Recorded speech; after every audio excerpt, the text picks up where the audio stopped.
This channel is for immature audiences only. It is not for children, only for childish adults. We might play some video games that kids also like, but we say words like fuck and shit with alarming frequency and make crude, inappropriate, and morbid jokes all the damn time. Level 0 NPCs assumes no responsibility if your idiot spawn watches this and gets traumatized.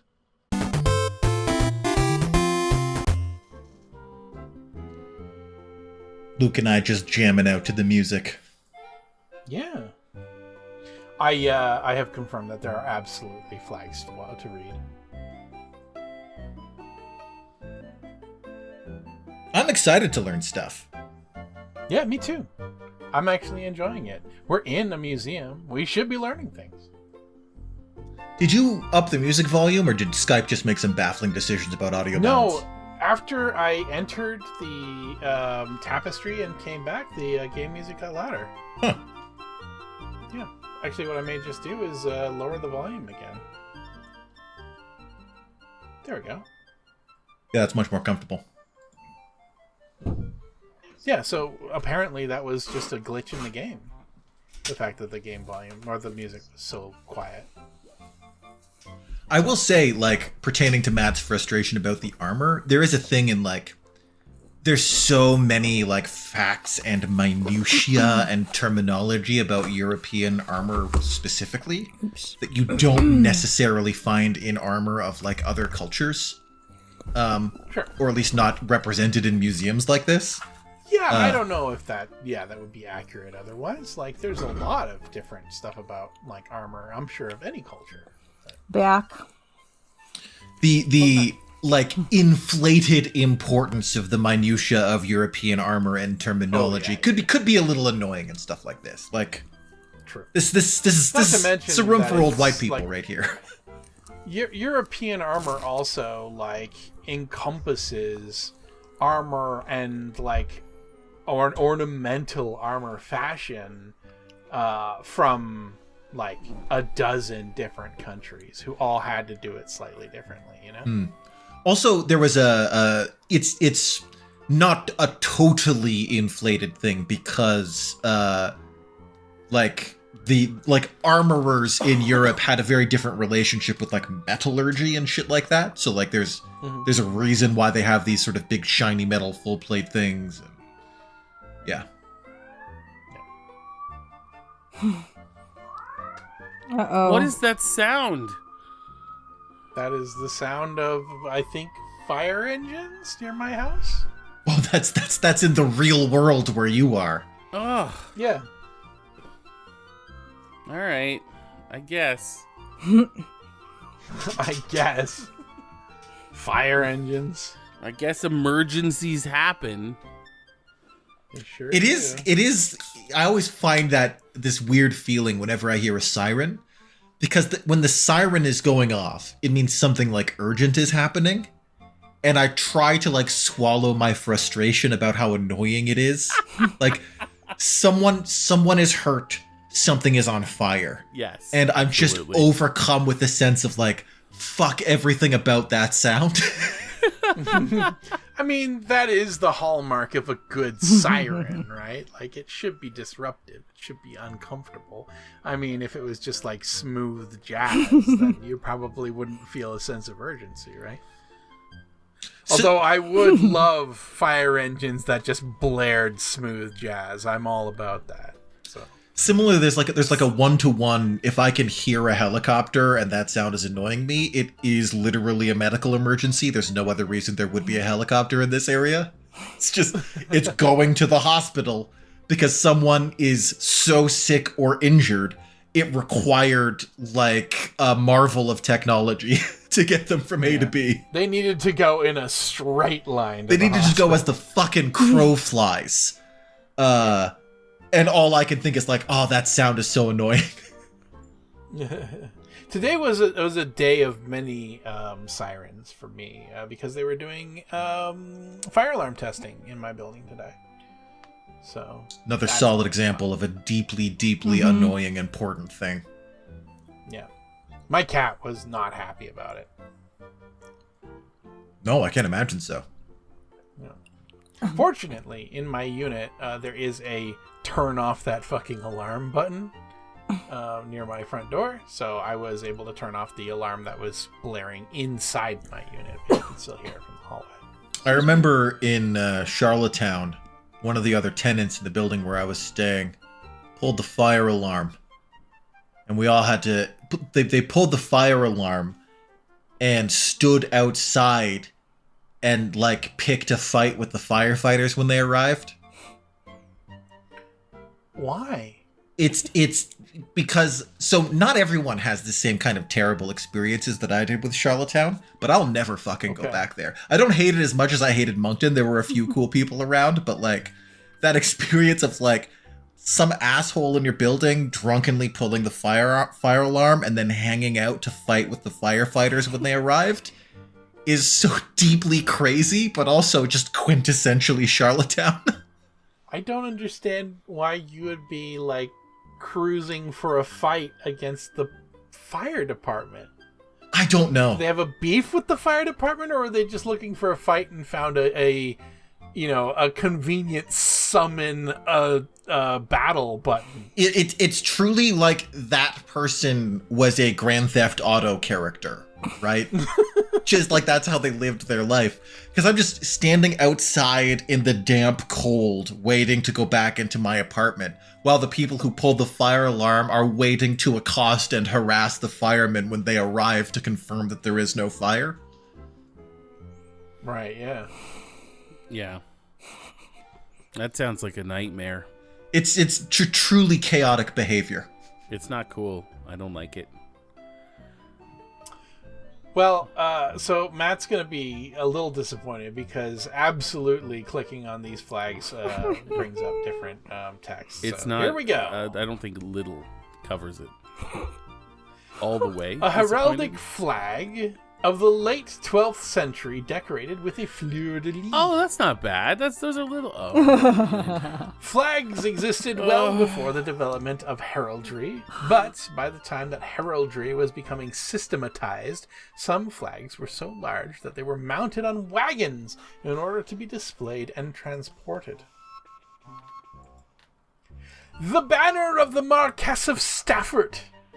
The motto on a scroll at the top of the flag reads, Frangus non flectus, which means you may break, but shall not bend me.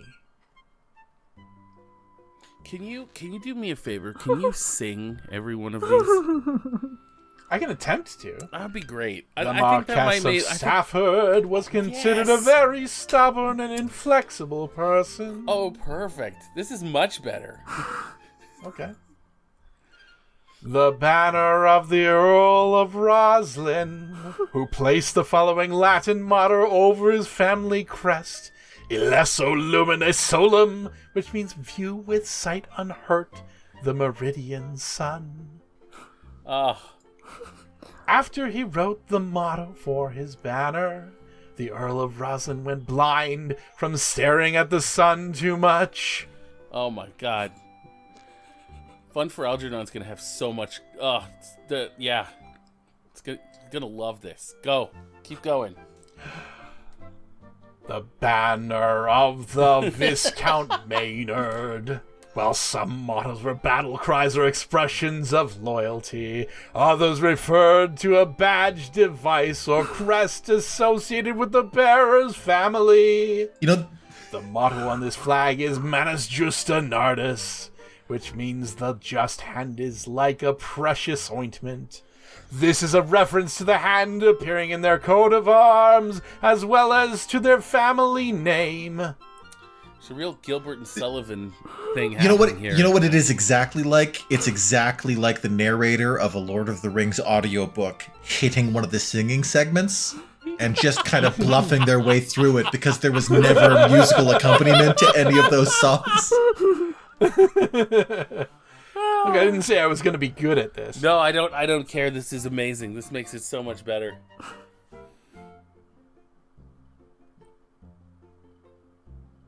This is one of several flags of the Bear of Winchelsea on Avon, who could never make up his mind which banner he preferred. Oh, yeah. Their family motto was nil consequency, which translates into English as conscious of no guilt. Apparently, they were only guilty when they were unconscious. I don't even care if this takes 10 times as long. This is amazing. It's the only way Matt can stomach this hot bolus of European history.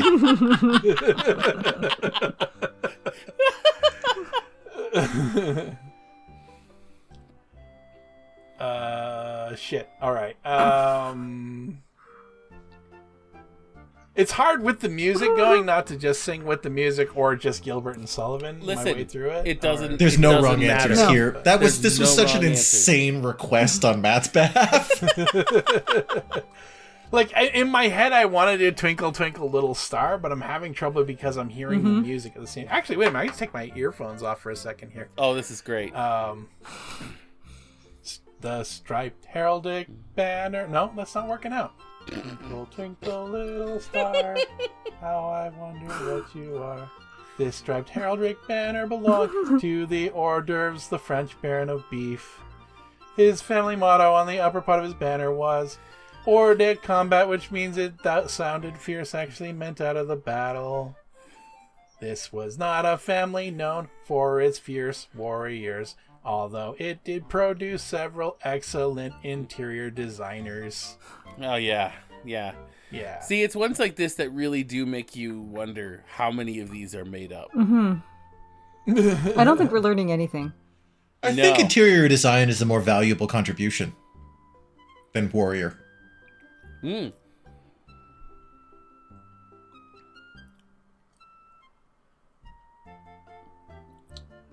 This unique banner, which belonged to the Earl of Chumley, bears the motto Virtus Tucinema Cassis, which means virtuous the surest helmet. I'm pretty sure that is how you pronounce this word. Chumley. I believe it. I love the 10 seconds you take before you start. Not just figure out obeying what the you're prompt, gonna but really thinking about it. Yeah, I Yeah, really like. This is better than I could have imagined. Unfortunately, the Earl didn't live very long after he came up with this motto. He lost his mind when a common foot soldier kicked him in the head after he fell off his horse. Wow.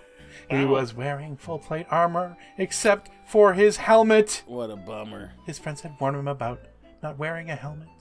But when the Earl was known to be quite headstrong, addled by the blow to his head, the Earl walked straight into the River Thames.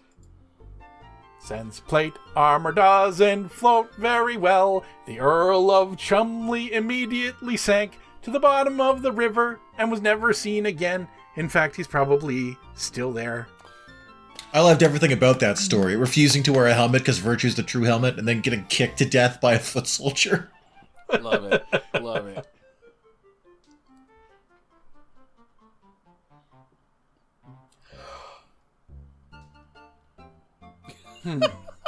The strategy involved here. Yeah, the strategy. I can't just keep doing the same thing, like that wouldn't be fun or interesting. God, you absolutely could. It would be fine. Like, it would be great. No, but I can't though. My mother has a personal philosophy, which essentially boils down to anything worth doing is worth doing with a little class. Which is something she instilled in us, and that's what Luke is doing here. If he's going to do this, he's going to do it with some class. I agree. Yeah. I agree. I appreciate it. I do. I actually misquoted my mother there. It's anything worth doing is worth doing with a touch of class, is how she would put it. a touch, yeah. A touch of class. I could try Oh, the there's, Misty Mountains. there's bubbles in my tummy still. Yep. Yep. The Earl of Carlisle's motto at the top of this flag reads Volo non valeo.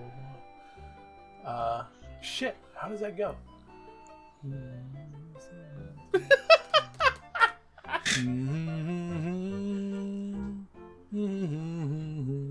Which means willing, but not able.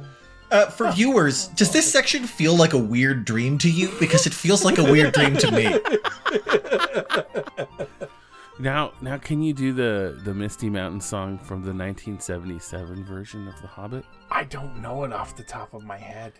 I could. I was going to suggest Good King knew. Wenceslas as a tune. Oh, that's you know what? Go with that. Go with that. I got that one. Mottos could be constantly changed or abandoned at the pleasure of the arms bearer. This banner identified with the English Baron of Bath shows signs of having had its motto changed several times. Fuck, yes. Yeah, no, I hope this is someone's first episode. Oh, yeah. Some of the Baron of Bath's motto attempts translated as take a bath. We enjoy a hot bath. We need a bath. And don't forget to wash behind your ears. After 30 years of indecision, they finally settled on you need a bath, which declared their view of how much the king needed support of their family. God, this is fucking unhinged. I love it. Oh, yeah. The Wenceslas tune works so well, I regret suggesting it. Like, it added a whole other level of weirdness to this. Oh, yeah. Yeah. I think that was the last flag, though. The one on the back. Is that going to let me click it? No. So. You Wow. did it. Well worth it. Well worth it. Yeah. Ooh, you know what's cool is that made all that information as hard for all of us to retain as it was for Matt. Oh, yeah. In one or out the other. I remember all of it now. You spoke in my language. The language of song. Mm-hmm. Oh, Now we're I all a little understand. stressed and tired now. They're too high for you to I'm magnify. energized. This is exactly what I needed. I'm ready. Yes. This whole room, we've put our eyes on everything in this room. Feels good. We've thoroughly examined this room. There's that door on the left. Can we get to that, or is that not a thing? Oh. I was saying earlier, I don't think Matt was here. In Matt's defense, there is something tedious about, like, tolerating old white people talk about European history. Like, it is... that there's an inherent tedium to that. That's not just Matthew. But you know, here's the thing. Even if I was fully white, I still probably would have this problem. Yeah. You know. No, I am, like, as a, well, as far as I know, fully white person, it's kind of tedious. Like, I was at a museum in Montreal. It's kind of a bummer. Like, Yeah. it'd be easier to tolerate all the signs being in French if they were also in Iroquois, if you know what I mean. Yes, I do. This is our land. Is it? Is it, guys? I don't know.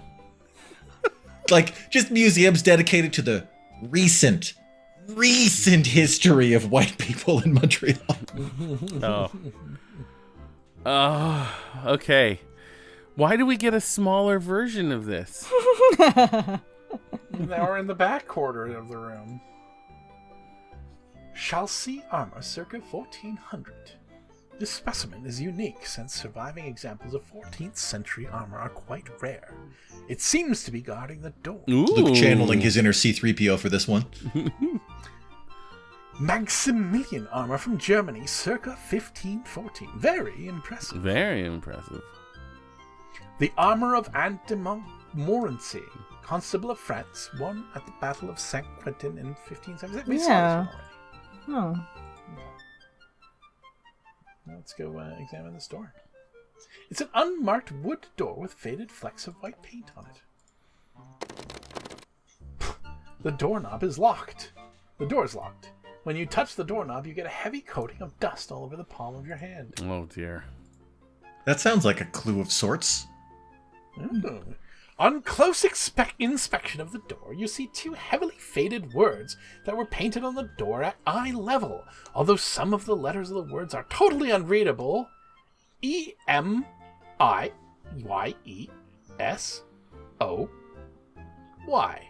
Probably employees only. Wow. I was gonna guess Emily Yelps Oily. No, that was an L. That had to be an L. Emily.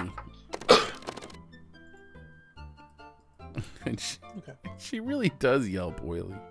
Do you remember from the Sons of Anarchy project, your adventures researching who Oily Boobs was? The true identity of Oily Boobs? What? Oily Boobs?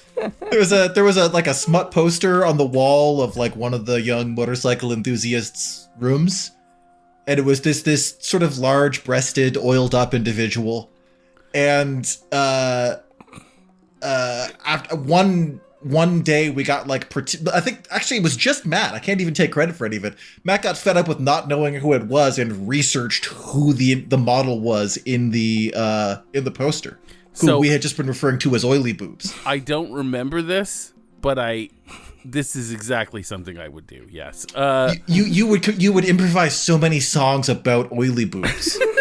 Giving her just the name Oily Boobs. Now, the reason we called her Oily Boobs is it was just a poster of a lady with oily boobs. That was the poster. There was nothing else to go on. But she was she was a model. I don't remember her name now, but she was like a sort of like latex fetishist model kind of thing. Oh. Okay. Did we have permission to use her Oily Boobs? Good question. I don't know. Never found that out. Do you really not remember Oily Boobs at all? I do remember Oily Boobs. I do. It's one I packed away. It was one I put in the back. It's an archived memory. Yeah, it was an archived memory. It was not. She wasn't particularly important to me. I just wanted to. I just forgot. There was one day where she was really important to you enough that you uncharacteristically did hours of research to track down who she was. Yes, yeah, I do recall that now. Definitely on company time, every second of it.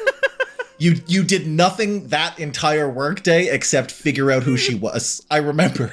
I'm so pleased that I was able to do that. That does seem like something I would be able to do. Just to go off a pair of boobs and with full ADHD hyper focus, you figured out exactly who she was. And locate who it was. It's a gift. It's a real gift. It's a real gift. It's going to be hard to figure out who it was now because I don't think there's any way to like there's like 3 iPads in the world that still have a functioning copy of the prospect on it that we could play in order to find that image in order to look up who it was again. Who made that poster? That's the thing, because if I had made the poster, I'd know. So it means somebody else made the poster without getting permission from the model to use her Oily Boobs TM. You were working all one word. You were mostly on character art. And we had a team of environment artists who knocked all that up. Can we throw up a picture of Oily Boobs? Luke, can we find this for the viewers? I don't think it exists. I don't think you'd be able to find it. It would be so hard. I might be able to find. I'll see if it's possible. I might be able to find like a YouTube video of someone playing the prospect and then get a screen grab of the. Find the scene of Oily Boobs. We'll put Yay! All one word. It's gonna be there. Here it is now. Like I could also contact our boss from that time. Because he has one of the several artifacts that is an iPad that still he has an old iPad that still has a copy installed that he refuses to update. It can be found. I don't know if I'm willing to do the number of steps it would take to find it. And completely understandable. I don't think reasonable. Like I'm on YouTube. Though there is a playthrough. Oh Jesus Christ. Oh, I don't want to do this. There's much to love about that game, but it was production hell. To an extent that is unusual even for game development. I'm never gonna die, Clinny. Your mother was a goddamned angel. You can find it on the thing. I'll you guys keep going. I'm gonna see if I can find oily boobs. Matt's gonna look for oily boobs. Round 2, the question for oily boobs. This time we'll record it for posterity. We'll always know who Oily Boobs was. See, I did some of the posters on here, and I made sure they were completely free, but some of them I didn't. And I think one of them. Ace. One of them was Oily Boobs. Sorry, no, sorry. Keep going. Sorry. A sepulchral stela found in a tomb of the 6th dynasty. It tells the story of Una, born during the reign of King Tita, who served under Tita's successor Pepi. Una died during the reign of King Mer and Ra, full of days and honor. Let's touch it. Stela feels like it's made of granite. Let's examine it. The granite is cracked. For sure, don't touch ancient Egyptian artifacts if you visit a museum. The placard says, "This is a granite stela depicting Horus and Thoth, found in the temple of Amon Ra. This stela was modified during the reign of the pharaoh Akhenaten, then restored during the reign of Tutankhamun." I will say I was in the British Museum in 2019 and in the Egyptian area where they had a lot of stuff like this, and some of it wasn't even really roped off all that well, and people are just leaning on stuff. And I even was so annoyed that I actually, told the security guard, "These people are like leaning on that thing, and there's a sign that says they shouldn't touch it." And I don't even think he did much. I don't know how much they care or how much just leaning on basalt blocks are going to do anything. I mean, they stole and looted it with like saws and shit like that. So I mean, like, who can really hold the British Museum to any kind of standard of propriety? So don't touch it. You don't know where it's been. What is that? Yeah, what's that? Yeah. Oh, that's just the description of the thing. Okay. Yeah. At closer, you see words on paper. I like that. I like that. Yeah, they're a little sassy about this whole like magnifying glass thing. A sturdy window that looks out on the city of New York. Let's open the window. Get some rain in here. The glass in the window is cool to the touch. Since the window is sealed shut, you are unable to open it. Heave that dino bone through there. Oh God. Yeah, I was gonna say, don't you underestimate my Oh. Okay. Well, this is an interesting approach. It serves no practical purpose. That's the only thing crazier than just pocketing a Tyrannosaurus bone is to walk 30 feet into another room and heave it through a glass window. See, instead of yeeting it out the window, I would just wield it like a club and destroy the window with it and put it back in my bag. Yeah, it's sort of the best of both worlds. I actually think that is the only thing you can sort of count on when you steal a dinosaur bone. Is that something stupid is gonna happen next with it. The glass is smooth and clean. No dirt, fingerprints, or scratches are visible. Oh. Sorry guys, I couldn't find oily boobs. The quest continues! The mummified corpse of Amenhotep III, also known as Amenhotep III, or Memnon by the Greeks.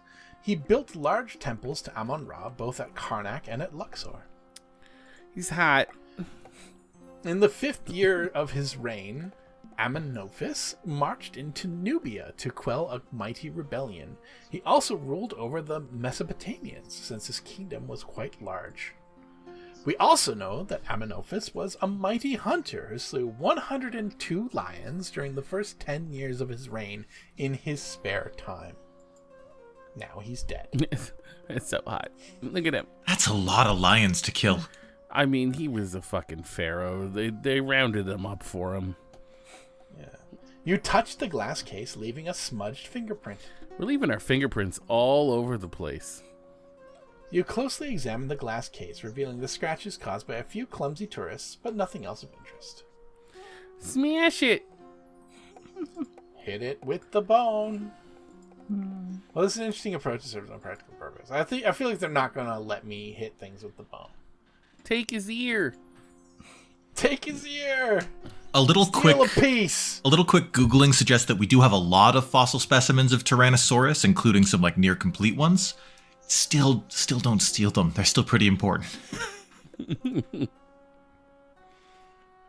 Is this the same Castella depicting Horus and Thoth Yes, found in the I think Temple so. of Amon Ra? Interesting, but there was that was the description of that one over there. Don't touch the exhibit. Don't touch that It could be one. like two pieces of the same stela. Yeah, it could be. Just sawed it in half so they could fit it. The granite is cracked.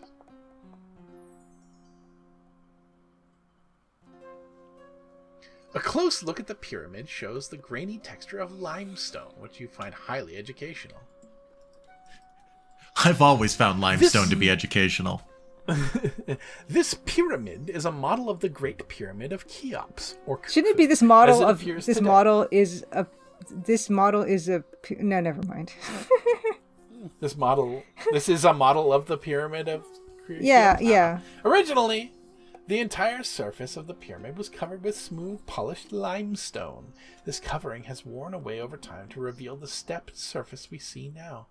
The base of the Great Pyramid covers 13 acres and was built with over 2 million stones to a height of 480 feet. Construction took 30 to 50 years. I did not realize that the pyramid used to be covered in limestone. It actually was educational. I learned something today.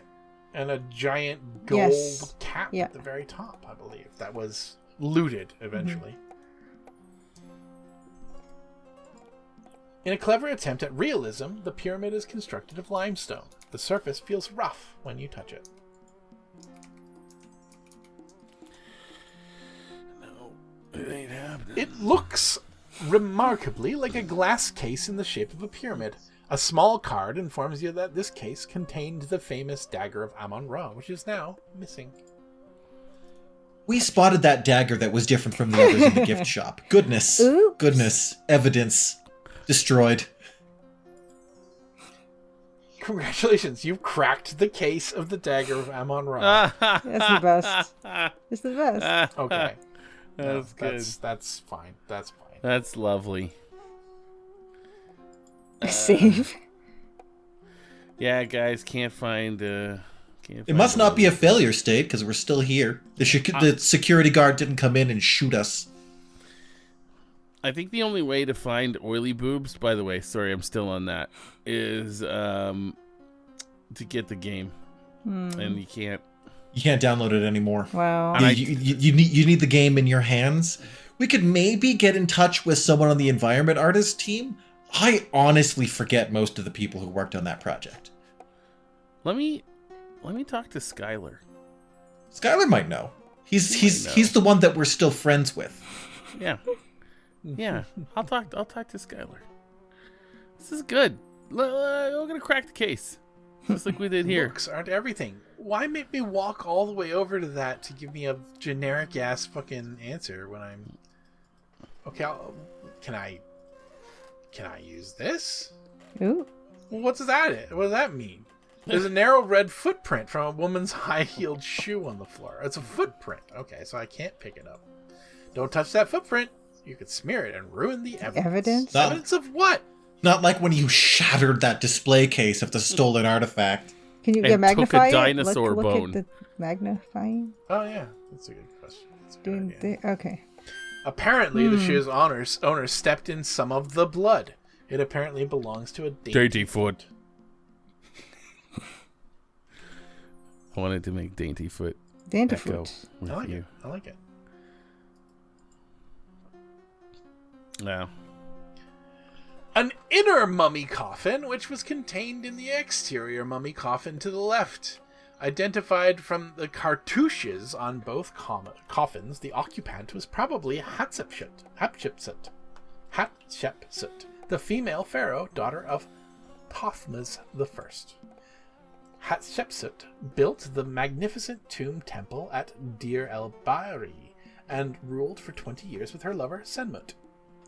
At her death, Hatshepsut's successor tried to erase all memory of her by destroying her statues and obliterating her name from her various monuments. So it's kind of like U.S. politics, really.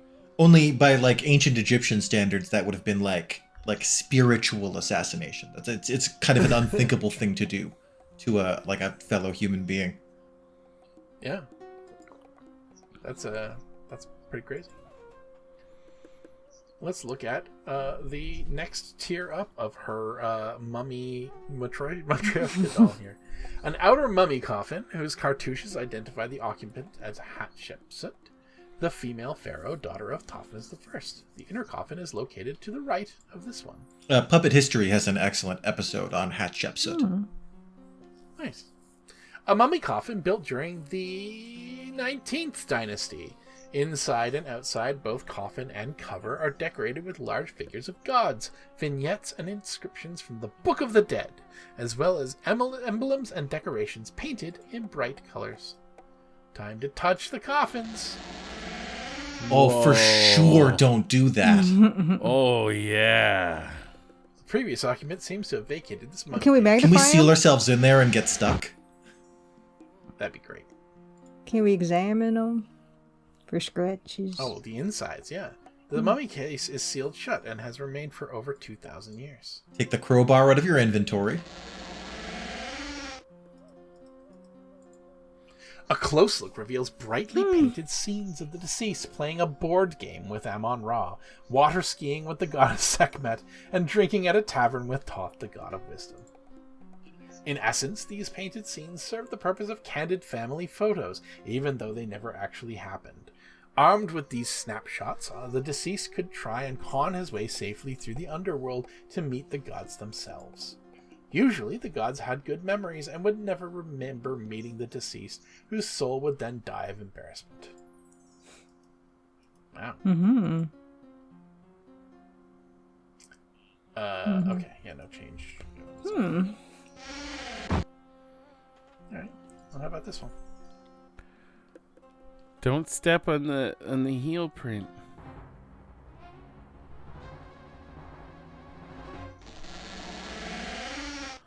Oh,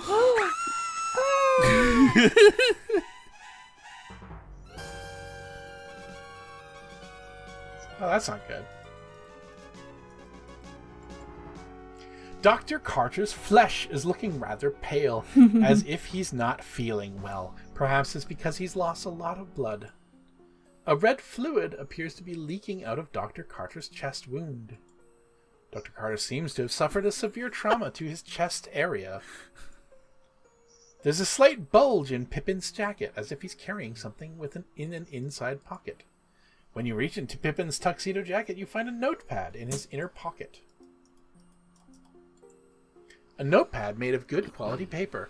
There's an imprint on the paper from the previous message written on the pad, but it's too faint to read. You pick it up and place it in your purse. Definitely take things off of a dead body when you find it. Mm-hmm. Yeah. It's a great way to go. A close look at the dagger reveals the words "Made in Pittsburgh" stamped on the part of the blade that is not buried in Pippin Carter's chest. To your naked eye, the rough surface of the dagger handle doesn't appear to hold any fingerprints, but that's something for the coroner to examine in detail. The red fluid appears to be blued. This might explain Dr. Carter's pale appearance. I say, I love appear to be dead. I love the reference to the coroner there, because it means that Laura is not operating with ignorance of the science of forensics, but with disdain for it. Look, when everybody tells you how useless the police are, you gotta take matters into your own hands.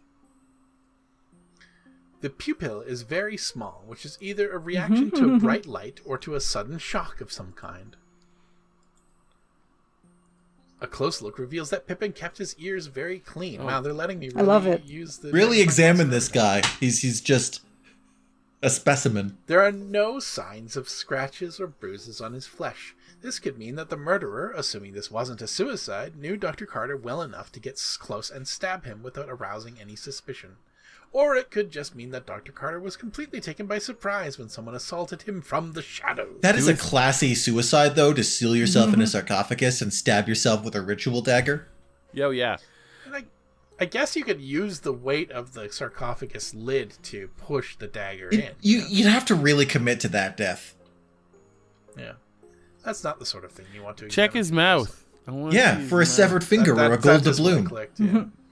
Although there are a couple of breadcrumbs caught in his mustache, they don't seem to be significant as evidence, particularly since you saw him eating bread at the party. There's a wide cut in the shirt fabric where the dagger sliced through to Pippin's chest. The cut is slightly wider than the width of the blade, as if it moved to one side after it penetrated his body. You always have to check the body's mouth for a severed finger or a gold doubloon. That's true. The jacket is free of blood, but there is a bluish stain on one lapel. A close look and a sniff at the stain makes you think that it's grape juice. Can we look at the flower too? Oh, sure. The flower is fake. It has no detectable smell. A tube runs from the back of the flower behind the lapel down to a squeeze bulb in the vest. When you squeeze the bulb, a weak stream of water squirts you in the eye. Why did he have a squirty flower? There's a flower in his lapel, but it looks quite innocent. It feels fake. A bit of water can we trickles out touch from the all center of the over? flower. Can we touch his eyeball and his mouth and his... Touch everything. Yeah, Was there some sort of... You poke Pippin's right eye. A tear trickles down his he was talking down to us a minute ago, and now we're poking his eyes with just no expression on our face like a sociopath. You poke him in the eye. His eyeball feels squishy. His mouth and tongue feel dry. His mustache feels stiff. Keep your fingers out of Dr. Carter's nose. We haven't examined his nose, as his nostrils are flared, as if in anger or surprise. In death, as in life, he's looking down his nose at you. His ear feels cold. Give wet willy to corpse. Like, I don't mean to sound unempathetic, but I'm not only glad he's dead, I'm glad he died surprised. Yeah, me too. Perhaps for the first time of his life, Dr. Carter's hair is in disarray. Muss it up further. It feels greasy to the touch. His hair is a bit greasy, as if he hasn't washed it today. It has a slight smell of cigarette smoke, which is probably from the party.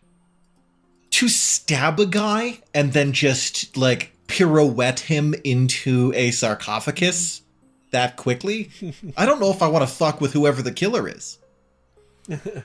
You lightly touch the blood with your finger. It's wet. You don't want to touch this dagger. It's evidence, and you don't know where it's been. Not like the note in his pocket. That wasn't evidence. That was just good old-fashioned theft. It's a notebook. We have established that we have a thing for notebooks. His flesh feels cold and clammy. Grab his chin and make him talk. It's just like, don't touch that, it's evidence, as we physically poke his face. Just... You hear a disturbing gurgling noise when you poke Pippin in the chest. We're definitely, like, this is the behavior of a person who doesn't know about DNA yet, for sure. The vest has a smooth, silky feel to it. Nice material. Studying the location of the dagger wound and its proximity to the vest, it's safe to conclude that the blood on the vest is coming out of the wound in Pippin's chest. It's not seeping up from the floor into the knife wound. Yeah. Can we take... Oh. Blood is coursing down the neatly buttoned... Can we touch his hand? Sorry, Can we what? touch and look at his hand? Is there anything... What? No. Laura. Okay. By removing the notepad from Pippin's pocket, you have improved the appearance of his tuxedo jacket. If he were still alive, he'd certainly thank you. Look at his That was the hand. last thought in his mind, was like, no, the bulge in my tuxedo.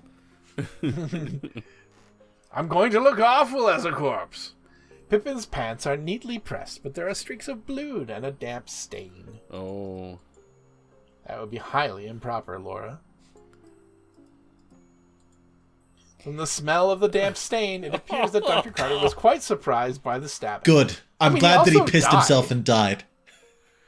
I mean, he also died. Like, you know, evacuating is pretty common once you've perished. Yeah, those sphincters relax real quick.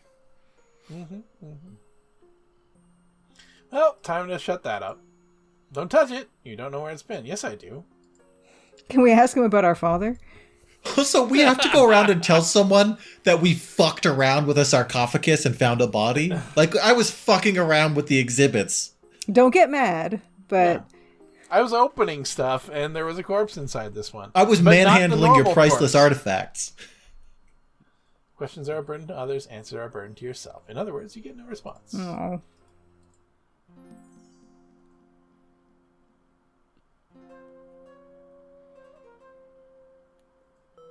Ah, shit. I mean, that's expected, but I missed something. I think. Just how you look upon Silas. Did you see the motion take care of? No, I just walked in here and found him. Oh, Shabagor, I suppose he liked to the screaming then. Or did you see the murder? You're so No. Oh, so what are you saying? Alright, I'll talk to you later after your John's come down. Don't try to lay the building Wait or until I get find my story straight. I'll Thank hunt you. you down. Break your shoes. Is that the officer? He looks different from before. Did he always have a weird mustache? I've Yeah. always looked like He this. always had a mustache, but they never showed his, like, speaking portrait before. I see. Whoa. Actory 3. Ooh. Oh, the cutting edge. Okay, so I gotta actually Oh, back it up no. just a little bit because I think I missed some stuff. Excellent work, your father will be proud of you. Oh no. Yeah, it's all good. We'll zip through it again. Fortunately, I Fortunately, saved, we moments before barely I did opened back anything. the- Yeah, we learned, we sang some songs about heraldry. Yeah, did we get any points for any of that? Probably not. Oh, probably. Oh? Probably. This game, I don't think, gives you like a little jingle when you get Aw. points, does it? Do you even have points? Mm, This one may not have points. Well, it may not have like obvious points. It probably has like sleuth points. Alright, what We're did you just gonna, forget? like, I'm supposed to look at this Rosetta Stone thing, and also, yeah. Oh. See, alright, there's a gold Ankh medallion, the ancient Egyptian symbol of life, resting in the pool of blood. So we completely missed the Ankh. oh. Yeah. So I'm gonna grab that. Steal evidence. Good. Yep. Really, And really now we'll fuck look up at the case for the forensics team. Yeah. Shoes on her, stepped in some blood. Yeah, look at blood. Yeah. You have to sabotage a crime scene or you can't be the one to solve it.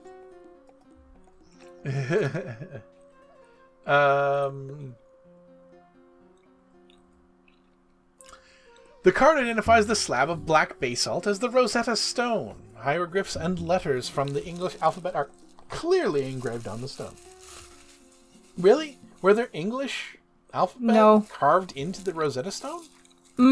There's Greek on it, I think, but they wouldn't call it the English alphabet. Yeah, the Rosetta Stone was found by a French artillery officer among the ruins of Fort St. Julien, near the Rosetta mouth of the Nile River in the 1799. It came into the possession of the British government after the capitulation of Alexandria. The Rosetta Stone, currently on loan to the Leyendecker Museum, is the key to modern translations of ancient Egyptian hieroglyphs into English text. You notice that half of the Rosetta Stone seems to be missing from the display, replaced by a small card that reads Artifact 310 removed from display for research on 9/1/26 by OM. Yeah, they broke it in half, so, it was more convenient to move. Yeah, so they could, double type like in CSI. This placard describes the full translated text on the Rosetta Stone, which resides in the British Museum. In summary, the text records the decree made at Canopus by the priesthood in honor of the pharaoh Ptolemy III, Euergetes I, who reigned from 247 to 222 BC. The decree discusses the great benefits which the pharaoh had conferred on Egypt and states what festivals are to be celebrated in his honor, concluding with orders that a copy of the decree in hieroglyphics, Demotic, and Greek Here we go. shall be placed in every large temple in Egypt. The papyrus crinkles when you touch it. I was skimming Wikipedia about the Rosetta Stone, and hieroglyphic, Demotic, and Greek is what it says. Yes. There's a key to bridging the gap between those languages. Yes, I was doing exactly the same thing. The highly polished surface feels smooth and cold to your touch. And this was an important thing that I needed to do. Ooh, look at that. Yes, bird is A. This stuff, right? Yeah. A, B, C, because we know that that the Egyptians actually just spoke in English. Just with and, pictures instead just of used letters. Different, yeah, pictures instead Like a of code for letters. fun, so their parents wouldn't be able to understand it. Yeah, it's like those shitty tattoo parlor things where it's like, this is the kanji for the letter B. It's why they don't use hieroglyphics anymore, because writing was fucking impossible. It's just the same letters, but way harder.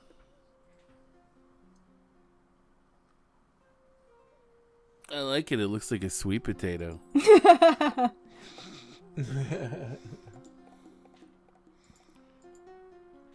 It's your official New York Daily Register News Tribune reporters. I can open it up to look at things.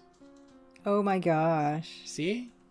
Look at that. That's what I missed. Oh. Is I transcribed all of the 1-to-1 letter to hieroglyphic.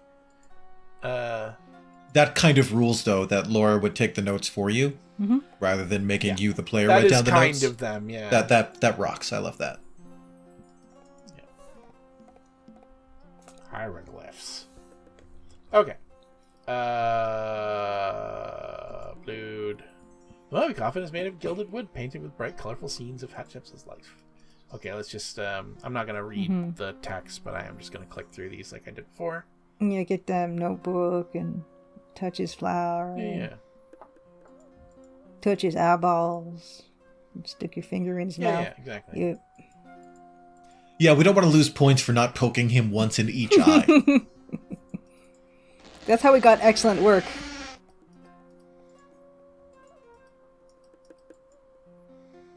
I mean, you know, we're being pretty thorough. It's just like an event happened because we clicked something while going from right to left. And I you know? really love that you get to poke either eye. Like it's not the same message.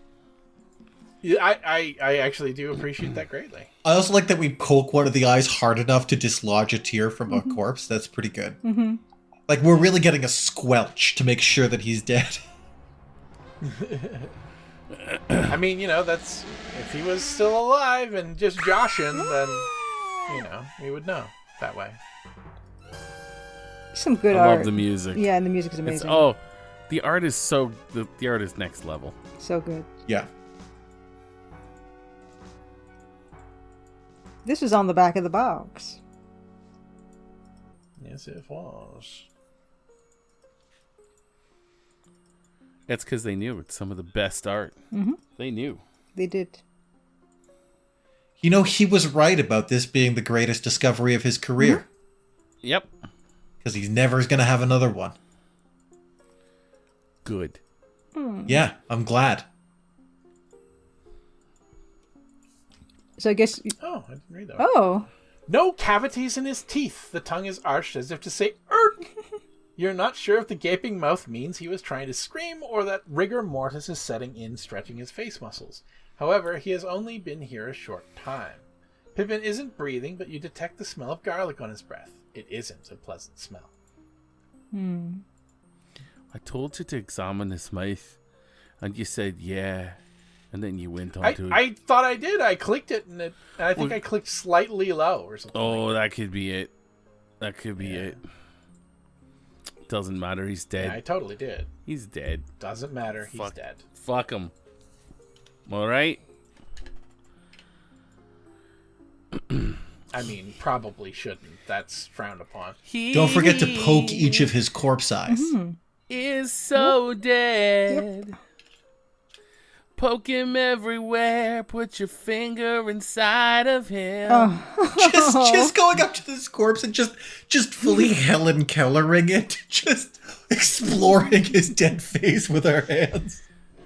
Check out what he feels like everywhere. Touch his blood, touch his hair, touch his underwear. That's all I got. That's That's all I good. got. That's all I could do. Yeah, hit him with the bone. Just put the dinosaur bone in his mouth and close the coffin. I wonder how long I think I've done everything. Detective It's O'Reilly. the hidden part of Murder, She Wrote, where Jessica Fletcher fucks with the crime scene so no one else can solve it. Yeah, if solving mysteries was a first man across the finish line kind of thing, you know. What were you gonna say? Oh, I was gonna say, like, Detective O'Reilly's walking up to this you wonder how he's looking across the room and he just sees you just like manhandling this dead body. You open the thing, you scream, and then you immediately put your hands on his face and start exploring his mouth and eyeballs and rifling through his pockets. Oh, did you get his notebook? I wasn't paying attention. Yeah, I got that. Okay, all right. Oh yeah, that's what I'm talking about. All right, let's exit and get the Act 3 thing started, and then I think we're about out of time. Oh, I would say. Bling blong blang blong. Hi, Detective O'Reilly. How you doing there? Hi. I was just touching him. No, I just walked here and found him and touched his eyes and I poked him in his face. I suppose you wouldn't mind if I smelled your hands then. Wearing a lot of eyeshadow. No, you could. My hands. I put my mouth on his face too. I stuck my finger in his nose. You didn't have a chance to taste them, did you? It tasted good. Yeah. It tasted like garlic. You smell like a corpse. Oi, It tasted like garlic and cigarette smoke and breadcrumbs. I'm proud of you, lass. Yeah, after my initial surprise, I really interacted with that body. Really got in there and explored it.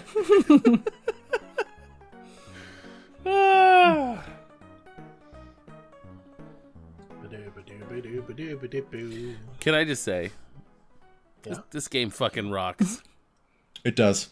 Excellent work. Your father would be proud of you, but he might be a little nonplussed by what you did to that body. No. And He all would the be thieving that Proud you of did. you. The reason he'd be proud of you is because of that. Having already interrogated the guests, Detective O'Reilly is now discussing the murder with the staff members as they leave the party. It would be best if you don't interfere. Oh. Are we going to use that T-Rex bone to distract a dog at some point? Oh, it feels very possible, doesn't it?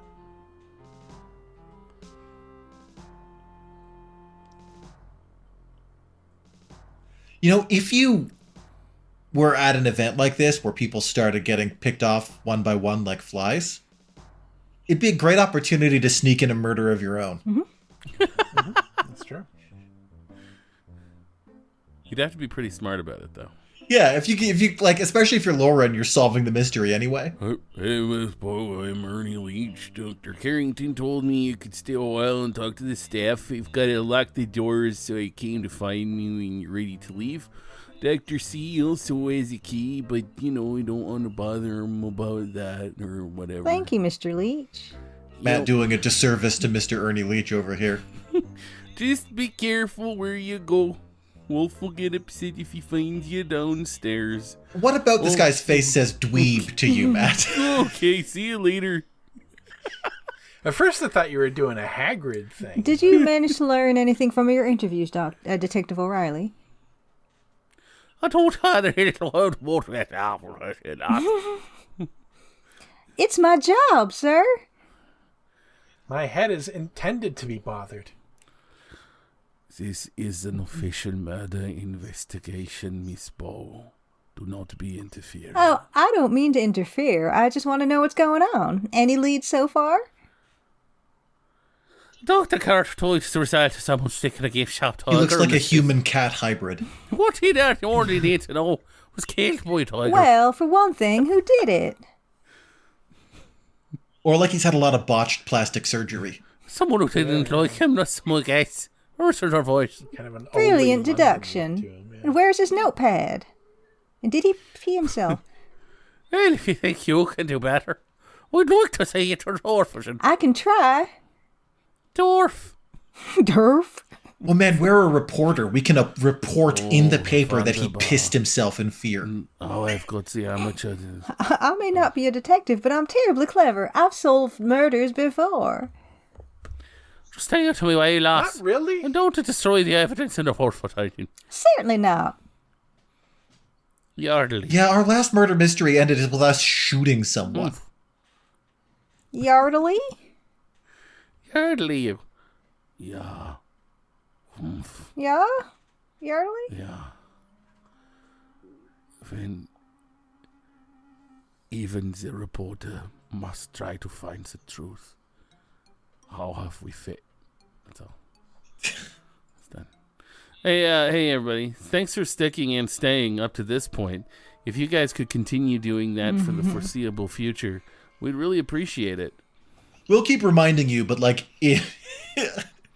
just so you know, stick and stay until further notice. I've done my best to I've done my best. That's all. Pulling out. So just for tonight. You know, thanks.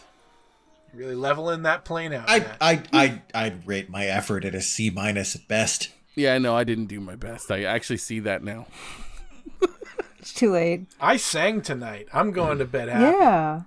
Oh yeah, no one like MVP, Luke's, definitely. as always, the MVP for sure. MVP NPC. You are the MVP NPC, and everybody knows it. Yep. Well, on that note, Thanks for joining us today. Have yourself a future. Find yourself tomorrow. we're really into you. Oh yeah, I might. I'm not gonna be. It's just because I don't like it that Matt's doing I know. That makes it funnier. If I hadn't said anything, it would have been gone by now. It's true. I'm not going to be here What were next you gonna week. say, I'm Drew? not going to be here next week. I'm going to be in San Francisco for J-Day Say. What? Yeah. I like that. That was great. Julia's going to good day. And we all turned into ghosts. It was great. It was great. That was the. Well, sorry, everyone. We're going to just be ghosts next week. We all just violently ejected our ghosts from our bodies. That's what I was hoping for. The reaction. Yeah. Because Well, that's that what sounds- ghosts are. Ghosts are just kind of an electromagnetic scream made out of a person's trauma that we all spend our entire lives incubating inside of our bodies. And that's the last bit of us that survives. Everyone's true form is their ghost. Yep. We're just ghost eggs. That's all we are. I hate that. Oh, and I'm really sorry. I'm really sorry I didn't find oily boobs, everybody. Yeah, I said I'd look. I think it might be impossible. I'll take a glance to see if I find an angle that Matt didn't, but I'm pretty sure it's impossible. Also, it doesn't really matter. I assure you, it's just what you think it is. They're not even. They're covered in a bikini top. They're not. Sure. Yeah. It's nothing. It's nothing to write home It's not about. that kind of game. It not didn't. that- It didn't change the rating of the game, Okay. certainly, No, from what it no, already was. No. It's just. I think we need to make that clear that oily boobs was not fully out there. You know, I think we need to. Oh, I'm sorry, you're so disappointed. I just, it was an interesting time in our lives. I mean, if you need some out there oily boobs, I'm sure you. Well, can I find thought it'd be like a bushel of breasts that were. A bushel. A bushel of breasts. a bushel I- of I- oiled tits. I do recall the model in question was quite well endowed in that respect. I do believe she had some work done, but she was pulling it off. Good. Oh yeah. Do breasts come in bushels? Well, I don't know. Hers did. Hers did. Hers did. Yeah. Well, so we'll, I'm googling the proper term for a collection of tits. I cannot find. Cannot find. It's not a thing. Officially bushel now. Listen. Thanks everybody. Bushel of boobs. really means a lot to us that you sat through a bunch of both real and fake history. We can't tell the difference. No, neither can you. And there's real chaos to Sierra making it a combination of real historical facts and pure invention.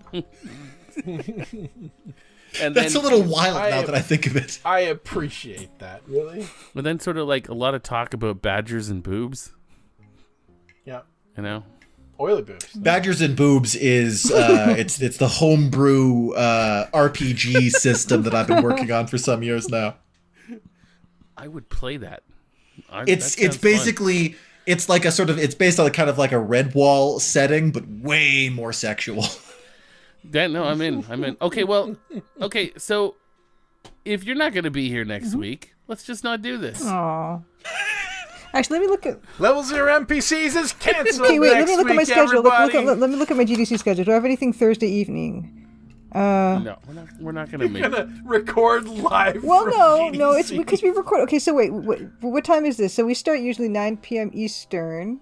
Okay, Yeah, it would be. Well, it would be 6 p.m. in LA it'd be 6. Or in San Okay, so I don't know. I have something. There's Art Play Connect at the Asian Art Museum from 5 to 8 p.m. So Don't No. record with No. us while you're in San Francisco. Yeah, you could do fun network. I mean, like it's very us to do something that chaotic of just recording an episode from a hotel room. But yeah, there's probably more fun and interesting and productive things. no, I could be at the museum and I could like just be on my phone and I could read the voices. We won't continue. Remoting in on a phone. Literally phoning it in. I love it. Yeah. Well, we won't continue this without you. If we're feeling ambitious, we might do something. Yeah, I think it'd be but- awesome if you did Maybe something. we'll play a little Elder Scrolls or Yeah, something. something. Maybe we'll do something. Elder Scrolls, yeah, that's been talked about on the Discord. To address that, it would be fun to do. There is no more meandering game in the world than Elder Scrolls. So Would if fit we us well. if we commit to a fully non-productive fucking around version of that, then I think that might be a fun thing to do. If anyone's tuning in to see content, more so than ever, that would be the wrong choice. We should also plan a live and continue police. Oh questions. yes. Yeah. Yeah. Totally. Oh my goodness. Yeah. The NPCs fuck around in Tamriel. I mean, I'm down. You will not get past the character creation screen for like at least 5 episodes. That's fine. People know what they're getting into. People know. All right. Okay. Right. Well, Have yourself a future. I Lots love of you. Bye. lots of hypotheticals, no commitments. Welcome to Level 0 NPCs. Talk to you later. Bye. Bye.